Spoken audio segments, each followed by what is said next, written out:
आऊज़ु बिल्लाहि मिनश शैतानिर रजीम बिस्मिल्लाहिर रहमानिर रहीम। अस्सलामु अलैकुम डियर स्टूडेंट्स, मैं उम्मीद करता हूँ आप लोग हमेशा की तरह खैर आफियत से होंगे। स्टूडेंट्स, आज की इस इम्पोर्टेंट वीडियो में मैं आपको थॉमस वाइट की मशहूर पोइम व्हाट शुड आई से, जो कि थॉमस वाइट की मशहूर पोइम है, इसकी 5 चीज़ें बताऊँगा। नंबर 1 समरी, सेकंड पे एक्सप्लेनेशन, थर्ड पे इम्पोर्टेंट एमसीक्यूज इस पोइम के अंदर लिख, और चौथे नंबर पर ट्रांसलेशन इनटू उर्दू, और 5वें नंबर पर इम्पोर्टेंट टर्म्स जो कि इस पोइम के मुतालिक हैं वो इस वीडियो में दिखाऊंगा। तो काइंडली आप लोगों ने इस वीडियो को लाजमी आखिर तक वॉच करना है, और अगर आप मेरे चैनल पर न्यू हैं तो काइंडली मेरे चैनल को सब्सक्राइब कर लीजिएगा और साथ बेल आइकन के बटन पे जाके ऑल पे लाजमी प्रेस कीजिएगा। सबसे पहले इस पोइम की समरी को उर्दू में समझने की कोशिश करते हैं। इस नज़म में शायर अपने दिल की हालत को बयान करता है। शायर कहता है कि इसकी जौन सी महबूबा है, इसकी बेवफाई और बेरुखी से इसका दिल टूट चुका है, और वो अपनी महबूबा से शिकायत करता है कि उसकी महबूबा ने तो वादा किया था कि वो सारी ज़िंदगी शायर के साथ बावफा रहेगी, ईमानदार रहेगी, यानी उसके साथ रहेगी, और साथ शायर ने भी अपनी महबूबा से वादा किया था कि वो भी अपनी महबूबा के साथ बावफा रहेगा, ईमानदार रहेगा, यानी हमेशा उसके साथ रहेगा। लेकिन चूँकि उसकी महबूबा ने ये वादा तोड़ दिया है, और अब शायर भी अपनी महबूबा को छोड़ देना चाहता है, और सज़ा के तौर पर वो फैसला करता है कि वो अपनी महबूबा को अलविदाई बोसा दिए बगैर ही छोड़ देना चाहता है।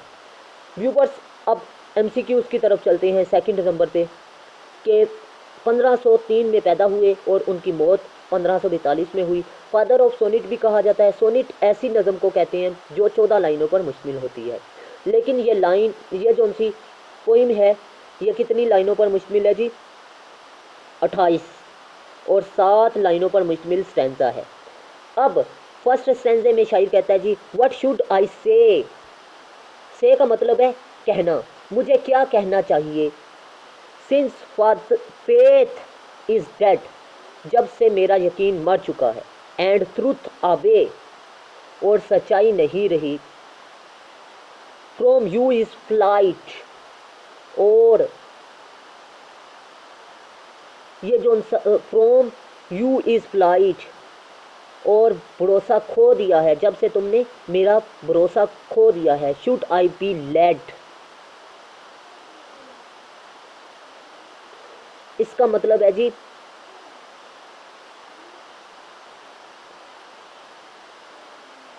कि मुझे तुमसे ऐसा बर्ताव करना चाहिए जैसे कि तुमने किया।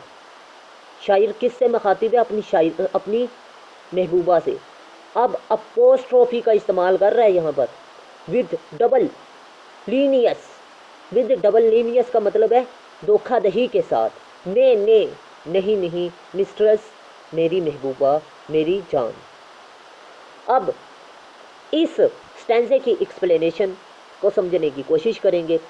इस स्टैंजे में शायर अपनी महबूबा से मुखातिब है और कहता है कि मुझे क्या कहना चाहिए जब तुमने मेरा भरोसा यकीन ख़त्म कर दिया, और सच्चाई तो नहीं रही तुम्हारे अंदर क्योंकि तुम बदल चुकी हो, और तुमने मेरा भरोसा जो सा, यकीन जो सा था, अतमाद जो सा था, वो खो दिया है। धोखा किस वजह से? धोखे की वजह से। अब वो कहता है कि क्या मुझे भी ऐसे करना चाहिए? मैं कैसे कर सकता हूँ? शायर अपने आप से कह रहा है कि मैं ऐसे नहीं कर सकता। नहीं मिस्ट्रेस, नहीं, मैं ऐसा नहीं कर सकता। अपनी महबूबा से मुखातिब होते हुए कहता है। इस स्टैंजे में शायर दरअसल बेवफाई को बयान करता है, बेरुखी को बयान करता है। किसकी? अपनी महबूबा की। ठीक है स्टूडेंट्स, ये थी इस पोइम की एक्सप्लेनेशन और ट्रांसलेशन। मैं उम्मीद करता हूँ आपको अच्छे तरीके से ट्रांसलेशन और एक्सप्लेनेशन फर्स्ट स्टैंजे की समझ में आ चुकी होगी। अगर आपको वीडियो अच्छी लगे तो लाजमी लाइक कीजिएगा और मेरे चैनल को लाजमी सब्सक्राइब कीजिएगा। अब चलते हैं सेकंड स्टैंजे की तरफ। आई प्रोमिस्ड यू, मैंने वादा किया था तुमसे, मैंने तुमसे वादा किया था। एंड यू प्रोमिस्ड मी, और तुमने मुझसे वादा किया था। एंड आगे जी नेक्स्ट लाइन है जी, टू बी एज ट्रू, ऐसे तुमने सच्चा रहने का, ऐसे तुमने सच्चा रहने का, as would I be, as I would be, जैसे कि बल्कि इस तरह जिस तरह मैं वफादार था तुमसे। बट सिंस आई सी, लेकिन जब से मैंने तुमको देखा, यू डबल हार्ट, कि तुम धोखेबाज हो, यानी तुम्हारे दो दिल हैं, कभी तुम उधर हो जाती हो, कभी इधर हो जाती हो। फेयरवेल माई पार्ट, मैं भी अपने वादे से दस्तगदार हो गया, यानी अपने वादे को छोड़ दिया। अब इस स्टैंजे की एक्सप्लेनेशन की तरफ चलते हैं। इस स्टैंजे यानी इस शेर में शायर अपनी महबूबा से मुखातिब होते हुए कहता है कि ऐ मेरी महबूबा, तुमने मुझसे वादा किया था और मैंने तुमसे वादा किया था कि जिस तरह मैं सच्चा हूँ, यानी मैं तुमसे वफादार हूँ, इसी तरह तुम भी मेरे से वफादार रहोगी। लेकिन जब से मैंने देखा कि तुम बेवफा हो गई हो, तुम धोखेबाज हो गई हो, तो मैंने भी अपने वादे को तोड़ने का फ़ैसला कर लिया, यानी अपने वादे को मैंने तब्दील कर लिया कि मैं अब तुम्हें छोड़ दूँगा। ये फ़ैसला कर लिया है किसने? ये शायर ने फ़ैसला कर लिया है कि जिस तरह मेरी महबूबा ने मुझे छोड़ने का फ़ैसला कर दिया है, इसी तरह मैं अपनी महबूबा को छोड़ने का फ़ैसला कर चुका हूँ। ये है जी इस पोइम का सेकंड स्टैंजा। मैं उम्मीद करता हूँ आपको अच्छे तरीके से इस पोइम की समरी और एक्सप्लेनेशन और ट्रांसलेशन दूसरे स्टैंजा की अच्छे तरीके से समझ में आ चुकी होगी। अगर आपने अभी तक मेरे चैनल को सब्सक्राइब नहीं किया तो लाजमी कीजिएगा, और साथ बेल आइकन के बटन पे जाके ऑल पे लाजमी प्रेस कीजिएगा, ताकि इस तरह की इंफॉर्मेटिव वीडियोस का नोटिफिकेशन आपको मिलता रहे। नेक्स्ट थर्ड स्टैंजा की तरफ चलते हैं। थॉट फॉर टू टेक, सोचा था तुमसे हमेशा प्यार करूँगा, टू टेक यानी तुम्हारे साथ रहूँगा। It is not my mind, ये मेरे जहन में नहीं था, माइंड जहन में, थॉट सोचा, बट टू फॉरसेक, लेकिन मैं भूल गया। वन सो अनकाइंड, अनकाइंड कोई इतना बेरहम, अनकाइंड बेरहम, कोई इतना बेरहम कैसे हो सकता है। एंड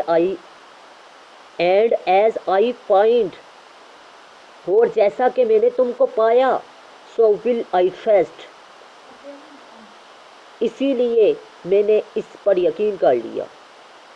फेयरवेल अनजस्ट, फेयरवेल अलविदा, अनजस्ट मतलब बेवफा। ए बेवफा, मैं तुम्हें, क्या तुम इस बात को बल्कि इसका मतलब है जी फेयरवेल अलविदा, अनजस्ट ए बेवफा, अलविदा मैं तुम्हें छोड़ चुका हूँ, ए बेवफा, अपने किसकी तरफ इशारा कर रहा है जी? महबूबा की तरफ, अपनी महबूबा की तरफ शायर इशारा कर रहा है।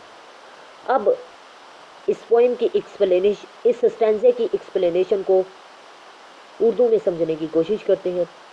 अब शायर अपनी महबूबा से मुखातिब है और कहता है कि सोचा था कि मैं तुमसे प्यार करूँगा, ये मेरे जहन में नहीं था कि मैं तुमको भूल जाऊँगा। क्यों? क्योंकि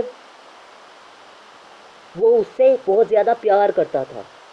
जब से मैंने तुमको पाया कि तुम बेईमान हो, तो फिर मैंने क्या किया, मैंने इस पर यकीन कर लिया। जैसे ही मुझे यकीन हुआ तो फिर मैंने भी तुम्हें अलविदा कर दिया, तुम्हें छोड़ दिया ए बेवफा। यानी इस पोइम, इस स्टैंजे की समरी ये है, एक्सप्लेनेशन ये है कि शायर कहता है कि मैंने सोचा भी नहीं था कि मैं अपनी महबूबा को छोड़ दूंगा, लेकिन जब से उसका रवैया तब्दील हुआ, यानी शायर ने उसका रवैया तब्दील होता हुआ देखा, तब से उसने यकीन कर लिया इस बात पर कि वो तब्दील हो चुकी है। तो फिर वो फैसला करता है कि मैं उसे छोड़ दूंगा, उस बेवफा को अलविदा कर दूंगा, छोड़ दूंगा। ठीक है, अब फोर्थ स्टैंजा की ट्रांसलेशन की तरफ चलते हैं। कैन जी से कहते हैं कहना। क्या तुम इस बात को झुठला सकती हो क्योंकि मुखातिब किससे है? महबूबा से, ठीक है। बट डैट यू सेट, लेकिन तुमने तो खुद ही कहा था, डैट आई ऑलवेज, मैं हमेशा रहूंगी। शुड बी अबाइड, अबाइड का मतलब होता है उबाइड, हुक्म मानना। एंड दस बेट्रॉइड का मतलब होता है जी धोखा देना। और डैट आई वीस्ट चाहना। और अब मैं यही चाहता हूँ। फेयरवेल अनकीस्ड, अलविदा कहूँगा, अनकीस्ड बगैर बोसा दिए। अब 4 स्टैंजा की एक्सप्लेनेशन को यानी तशरीह को उर्दू में समझने की कोशिश करते हैं। इस शेर में शायर अपनी महबूबा से मुखातिब, अपनी महबूबा को मुखातिब करते हुए कहता है कि ए मेरी महबूबा, क्या तुम इस बात को झुठला सकती हो कि तुमने कहा था कि ये झूठा साबित कर सकती हो या झूठा साबित कर सकती हो कि तुमने मुझे कहा था कि मैं हमेशा तुमसे मुखलिस रहूँगी, तुम्हारा हुक्म मानूंगी, लेकिन फिर तुमने मुझे छोड़ दिया। और अब मैं ये चाहता हूँ कि मैं भी तुम्हें छोड़ दूँ। किस तरह छोड़ूँ? बगैर मिले, मतलब बगैर भरोसा दिए। कि अक्सर आपने देखा होगा जब दो प्यार करने वाले बिछड़ते हैं तो वो गले लग कर मिलते हैं। तो शायर का दिल इतना टूट चुका है कि शायर कहता है कि मैं तुम्हें बाकी प्यार करने वालों की तरह गले लगा कर नहीं मिलूँगा, बल्कि तुम्हें तुम्हारी बेवफाई की सज़ा बगैर मिले दूँगा। ठीक है, ये है जी इस पोइम का स्टैंजा नंबर 4, यानी इस पोइम की स्टैंजा नंबर 4 की तशरीह। अब एक अहम बात बताता चलूँ, अभी तक वीडियो मुकम्मल नहीं हुई। एक अहम बात यह है कि मैंने 9th से लेकर MA इंग्लिश तक ऑनलाइन क्लासेस का आगाज़ किया है। आपका दाखिला और इसके अलावा आपकी ऑनलाइन क्लासेस में मुकम्मल गाइडलाइन आपको फराहम की जाएगी। अगर आप लोग इंटरेस्टेड हैं तो मेरे व्हाट्सअप नंबर और कमेंट सेक्शन पर जाकर मेरे से रब्ता कर सकते हैं। और मज़ीद मेरे 4 चैनल्स हैं, मैं आपके लिए बहुत ही मेहनत से वीडियोस बनाता हूं, तो काइंडली आप लोगों ने लाजमी मुझे फुल सपोर्ट करना है मज़ीद 4 चैनल्स पर। तो व्यूवर्स, अब इस पोइम की टर्म्स की तरफ चलते हैं, यानी इस पोइम में जोन सी तकनीक से इस्तेमाल की गई, जो तरीके इस्तेमाल किए गए वो देख लेते हैं। व्यूवर्स, मैं आपको बताता चलूँ कि एलिट्रेशन ऐसे अल्फाज को कहते हैं जो एक लाइन में सेम अल्फाज से शुरू हो। मतलब शुड एस से शुरू हो रहा है, से एस से शुरू हो रहा है लाइन नंबर 1, और लाइन नंबर 10 में भी इसी तरह के अल्फाज हैं। आप पूरी पोइम को देखिएगा, जितने अल्फाज आपको एलिट्रेशन के मिले आप वो अंडरलाइन करके कोटेशन के तौर पर लिख सकते हैं। एंड अपोस्ट्रोफी, जिस अपोस्ट्रोफी का मतलब है कि जब शायर नज़म के अंदर किसी से मुखातिब हो। आपने देखा कि शायर ने शायर की पूरी नज़म जो सी है वो किसी से मुखातिब होते हुए ही उसने ये नज़म लिख डाली, मतलब अपनी महबूबा से मुखातिब करते हुए ही उसने पूरी नज़म लिख दी। तो इसीलिए आप कह सकते हैं इस पोइम का कोई भी आप स्टैंजा उठाकर अपोस्ट्रोफी में इस्तेमाल कर सकते हैं। अल्लाह हाफिज़, पाकिस्तान जिंदाबाद।